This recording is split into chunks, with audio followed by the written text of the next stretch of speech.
2 दिन पहले दिल्ली की मुख्यमंत्री रेखा गुप्ता जी ने बयान दिया कि दिल्ली में कोई भी झुग्गी तोड़ी नहीं जा रही है, कोई भी झुग्गी टूटी नहीं है और टूटने वाली नहीं है। रेखा गुप्ता जी का झूठ मात्र 48 घंटे में सामने आ गया और कल कालका जी के भूमिहीन कैंप में बुलडोजर चलने की कार्रवाई का प्लान डीडीए ने और दिल्ली पुलिस ने बना लिया है।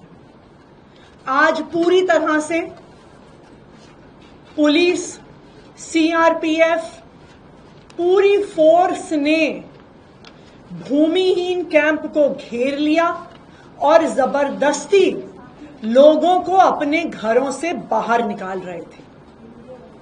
ये कौन लोग हैं?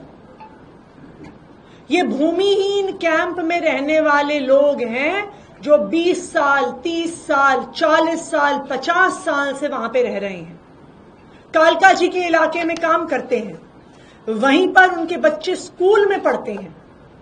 अगर उनके घर तोड़ दिए जाएंगे तो कहां जाएंगे ये लोग? विडंबना ये है कि इसी झुग्गी से 500 मीटर की दूरी पर डीडीए के फ्लैट भी हैं। 3024 फ्लैट डीडीए ने बनाए, लेकिन अभी तक मात्र 1862 फ्लैट अलॉट किए गए। बाकी जो बचे हुए मकान हैं वो इन झुग्गी वालों को क्यों नहीं दे रहे? जो भारतीय जनता पार्टी ने वादा किया था कि जहां झुग्गी है वहीं मकान देंगे, आधे से ज्यादा भूमिहीन कैंप के निवासियों को मकान नहीं मिले और अब उनकी झुग्गियां तोड़ी जा रही हैं बिना कोई भी मकान अलॉट किए। कल यहां पे बुलडोजर चलाने का डीडीए का और दिल्ली पुलिस का इरादा है।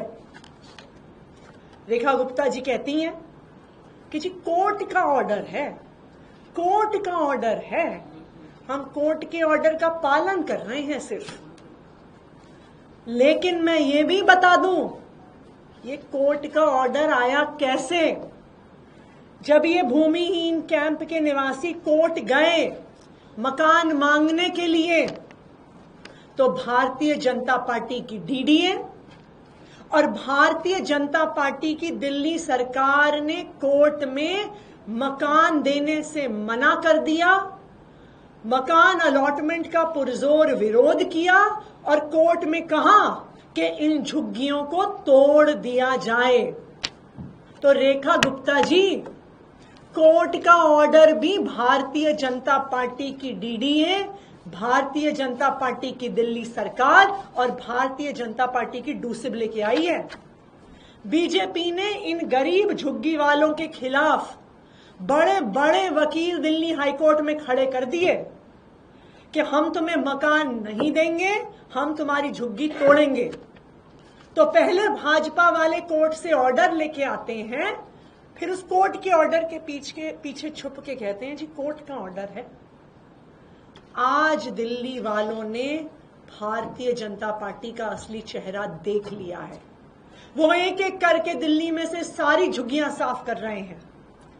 आज जब भूमिहीन कैंप के लोगों को वहां से जबरदस्ती निकाला जा रहा था, जिन लोगों ने विरोध किया उनको बर्बरता से डंडों से मारा गया।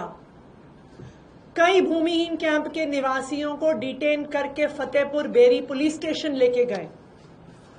जब मैं वहां पे पहुंची तो मुझे भी वहां पे पुलिस ने मेरे साथ धक्का मुक्की की, मुझे डिटेन करके झड़ौदा कला कालका जी से तकरीबन 40-45 किलोमीटर दूरी पे लेके गए। वहां पर आज DCP south east Hemant Tiwari और गोविंदपुरी एसएचओ धर्मवीर सिंह ने महिलाओं के साथ हाथापाई करी है, महिलाओं पर डंडे चलाए हैं और हम उनके खिलाफ भी कंप्लेंट करेंगे। मैं भारतीय जनता पार्टी को ये बताना चाहती हूं, हम तुम्हारे डंडों से डरने वाले नहीं हैं। हम तुम्हारी पुलिस से डरने वाले नहीं हैं, हम गिरफ्तारी से डरने वाले नहीं हैं। हम दिल्ली के गरीबों के लिए लड़ते आए हैं और दिल्ली के गरीबों के हक के लिए लड़ते रहेंगे, चाहे आप आम आदमी पार्टी के सारे नेताओं को जेल में डाल दो। अब मैं चाहूंगी कि शंकर जी जो भूमिहीन कैंप के निवासी हैं वो अपनी बात रखें। हमारा मैटर दिल्ली हाई कोर्ट में गया था। सरकार ने ये बात छुपाई कि 1862 को तो दिया गया, इस बात के लिए वो अपनी पीठ थपथपा रही है, मगर 1029 को रिजेक्ट करा, 100 से ज्यादा लोगों को सर्वे में इंक्लूड नहीं करा। जो इस सारे मामले को लेकर दिल्ली हाई कोर्ट गए थे, हाई कोर्ट ने स्टे भी दिया, मगर इस समय केंद्र और राज्य सरकार जो है उनके वकीलों ने पूर्ण जोर से हमारा विरोध करा और हम कोर्ट में टाइम मांगते रह गए। एलपीए के लिए कोर्ट ने हमें टाइम भी नहीं दिया। हम अपने दस्तावेजों को प्रस्तुत करना चाहते थे। हम चाहते थे कि न्यायाधीश हमारे मामले को सुने, हमारे दस्तावेजों को देखें और उसके बाद डिसाइड करें। और जबरन ही आज जब मैम हमारे पास आ रही थी तो तभी हमारे को मिलने से रोका गया और कई सारे लोगों को वहां से हटाया गया और भगाया गया कि लोग मिल ना पाए और झुग्गियों को खाली दिखा दिया जाए कि कोई रहता नहीं है। पुलिस ने जेंट्स पुलिसों ने जिस तरीके से महिलाओं के साथ करा बहुत ही गलत था, मेरे सामने ही था। हम लोग बड़े रिक्वेस्ट भी कर रहे थे, वो लोग नहीं मान रहे थे और इसी तरीके से वो हमेशा करते आए हैं, वो सुनते नहीं है। और सरकार के वकील, अगर सरकार को देना होता तो सरकार कोर्ट में हमारा विरोध नहीं करती। ऐसे अभी हाल ही में ही एक जजमेंट आई थी जिसको गरीबों के फेवर में थी, उस जजमेंट को स्टे करा दिया गया डीडीए के वकीलों द्वारा, सरकार के वकीलों द्वारा उस पर रोक लगवा दी गई, जो अभी भी पेंडिंग है और कोर्ट में उसके कारण लोगों को घर नहीं मिल पा रहा है। तो आज जैसे आतिशी मैम हमसे मिलने आई तो उन्होंने, जैसे वो हमसे मिलने आई, पुलिस वालों ने हम पे लाठीचार्ज करा। लेडीज पुलिस कुछ भी नहीं थी, जेंट्स पुलिस थी और एसएचओ था। उसने हमारी एक महिला थी उसको मारा भी, उसके पीठ में लगी, कमर में लगी उसकी चोट। आतिशी मैम जैसे हमसे मिलने आई, इनसे खूब हाथापाई हुई, इनके ऊपर हाथ रखा गया, ऐसे छीना झट्टी हुआ। हमने इनको भी छुड़ाया बिल्कुल उस तरीके से। हमारे बच्चे गिरे उसके बीच में, हमारा सामान सारा खराब हो गया और ये हम पे अत्याचार हो रहा है। ये अत्याचार क्यों हो रहा है हम पे? अगर हमें बोला गया है कि हमें 3024 घर हमें मिल चुका है तो हमें 1200 चाबियां कहाँ हैं? आप डीडी ऑफिस में वो उनके ऊपर सीबीआई जांच बिठाइए, उनसे पूछो कि हमारे मकान कहाँ गए, हमारी चाबी कहाँ गई, हमारे बच्चे अब जाएंगे कहाँ, हम कैसे रहेंगे? हम किराए के घर पे भी जा रहे हैं। ये देखो मोदी जी का ये है मेरे पास, मोदी जी ने खुद कहा था इस चीज को। मोदी जी अपनी बात से क्यों मुकर रहे हैं? रेखा किरण जी क्यों मना कर रही है? ना हमारा घर नाली पे है ना पटरी पे है। हम तो बीपी सिंह के बसाए हुए लोग हैं, हमारे माँ बाप यहाँ रह रह के मर गए, अब हम लोग हैं, अब हमारे बच्चे कैसे रहेंगे? मेरी 13 साल की लड़की है, 3-4 साल बाद वो भी वोट डालेगी। किसे डालेगी वो वोट? बीजेपी को तो बिल्कुल नहीं डाल सकती वो, क्योंकि वो देख रही है, वो खुद इतनी बड़ी लड़की है, वो 8वीं क्लास में लड़की है मेरी, वो खुद देख रही है कि मेरे माँ बाप के संग बीजेपी क्या कर रही है। हमें घर से बेघर कर दिया, मेरे 2 बेटियां हैं। मोदी जी कहते हैं ना लड़की बचाओ लड़की पढ़ाओ, मेरे पास तो पैसे ही नहीं है, मैं लड़की पढ़ाऊंगी क्या, बचाऊंगी क्या? मोदी जी ने हमारे सर से छत छीन ली। हमें छत चाहिए बस, हमें उनसे कुछ नहीं चाहिए। हम मेहनत पे कमा के खा सकते हैं पर हमें छत चाहिए। और जो हम पे अत्याचार हो रहा है ये ना होना चाहिए हमारे पे अत्याचार। और हमारा कल घर कह रहे हैं कि टूट जाएगा, हमें मौका दो और हमें टाइम दो थोड़ा सा। हमारी बात देखो, हमारे कागज देखो, हमारे कागज पूरे हैं, सिर्फ एक राशन कार्ड नहीं है। आप अगर वोट राशन कार्ड से लेते हो ना तो हम राशन कार्ड भी बनाएंगे, आप बोलो। और आपने तो राशन कार्ड कब का बंद कर चुके हैं, तो हम कैसे राशन कार्ड बनाएं? जब आप राशन कार्ड बनवाएंगे, सरकार हमें बनाने का वो करेगी तभी तो हम बनाएंगे। जब सरकार ने अलाउड ही नहीं करा तो हम कैसे राशन कार्ड बनवाए? जितने आइडिया हमारे पास सब है, हम इस पे वोट डालते हैं। भाजपा का नारा था चुनाव से पहले जहां झुग्गी वहां मकान, और अब भाजपा अपने नारे को आगे बढ़ाते हुए जहां झुग्गी वहां मैदान करके दिल्ली के गरीब जनता को, दिल्ली के गरीब झुग्गी वालों को बेघर करने का काम कर रही है। चुनाव में वोट लेते समय इन लोगों ने झुग्गी वालों को विश्वास दिलाया कि हम आपको मकान देने का काम करेंगे, बड़ी बड़ी वाहवाही लूटी। लेकिन आज आप देख रहे हैं कि हम लगातार जिस बात को कह रहे हैं वो बात लगातार सच साबित हो रही है कि दिल्ली में अलग अलग इलाकों में प्रतिदिन झुग्गियां तोड़ने का काम कर रहे हैं। उधर मुख्यमंत्री कहते हैं हम झुग्गियां नहीं तोड़ रहे और दूसरी तरफ पुलिस वाले झुग्गी तोड़ने का काम करते हैं। और आज जो आपने देखा कि कैसे भूमिहीन कैंप के अंदर पूरी पुलिस बल लगाकर किस तरह झुग्गियों को तोड़ने का काम कराया जा रहा था, और वहां हमारी नेता प्रतिपक्ष आतिशी जी जब पहुंची तो मुझे आज बड़ा दुख हो रहा है इस बात को लेकर के दिल्ली के अंदर जो दिल्ली पुलिस है वो दिल्ली पुलिस का काम है कि वो दिल्ली की जनता की सुरक्षा करे, दिल्ली में दिल्ली के लोगों की सुरक्षा करे, ना कि केवल भारतीय जनता पार्टी की चापलूसी करने का काम करे। लेकिन आज मैं आपको एक तस्वीर दिखा रहा हूं।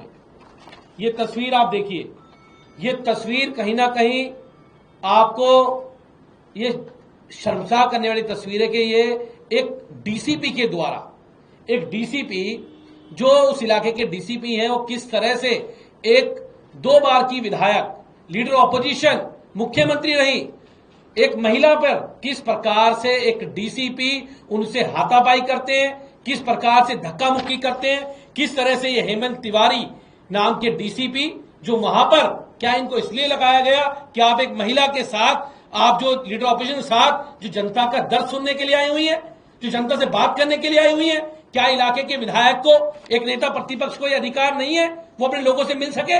इस लोकतंत्र के अंदर आप लोगों के घर उजाड़ोगे, आप लोगों के मकान उजाड़ोगे, और दूसरी तरफ ऐसे डीसीपी, ऐसे अफसर, मुझे लगता है कहीं ना कहीं ये अफसरशाही को भी शर्मसार करने का काम कर रहे हैं। किस प्रकार से महिला के ऊपर हाथ उठाने का काम कर रहे हैं। ऐसे अफसर के ऊपर तुरंत उसमें कार्रवाई होनी चाहिए। और देश ये देख रहा है कि आज भारतीय जनता पार्टी कितना डरी हुई है, कितना घबराई हुई है, वो कैसे गरीबों के मकान छीनना चाहती है, उनको हड़पना चाहती है, और उसको क्या बनाया जा रहा है, दिल्ली पुलिस को आगे करके, उन अफसरों को आगे करके आगे बढ़ाने का काम किया जा रहा है। तो ऐसे अफसरों पे मैं दोबारा ये तस्वीर दिखा रहा हूं, ऐसे अफसरों पे जो एक महिला नेता के ऊपर, नेता प्रतिपक्ष के ऊपर जिस प्रकार से हाथापाई करने का काम करते हैं, उनके साथ जिस प्रकार से दुर्व्यवहार करने का काम करते हैं, ऐसे अफसरों के ऊपर तुरंत प्रभाव में कार्रवाई करने का काम किया जाए। और जो मकान तोड़ने की, झुग्गी तोड़ने की कार्रवाई की जा रही है, भारतीय जनता पार्टी तुरंत प्रभाव में उस पर विराम लगाए। आम आदमी पार्टी हर जगह इसको संघर्ष करने का काम करेगी, दिल्ली के झुग्गी वालों के साथ खड़ा होने का काम करेगी।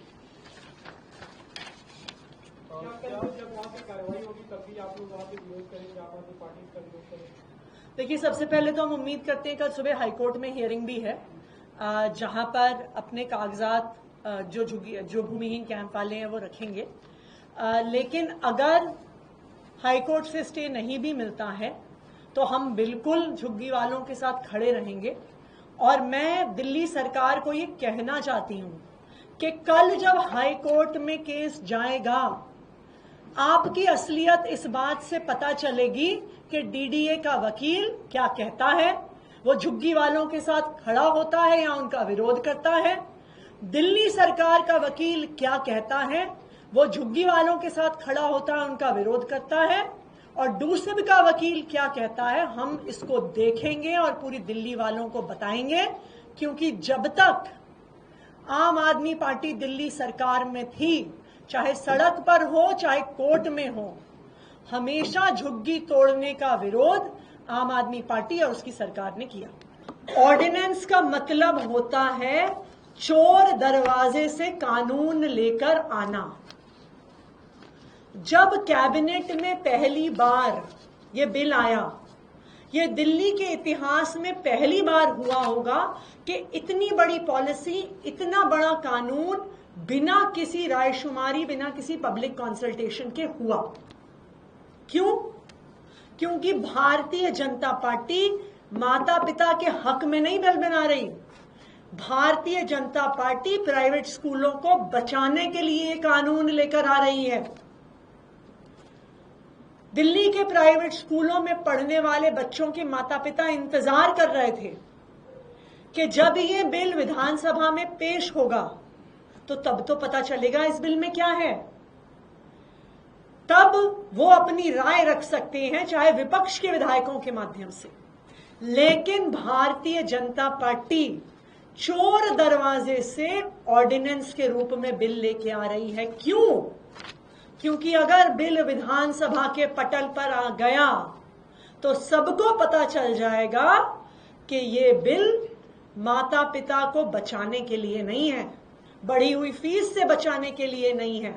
ये प्राइवेट स्कूलों को, भारतीय जनता पार्टी के भरत अरोड़ा जो प्राइवेट स्कूल की एक्शन कमेटी की अध्यक्षता करते हैं, उन जैसे प्राइवेट स्कूलों को बचाने के लिए ये चोर दरवाजे से बिल लेके आ रहे हैं।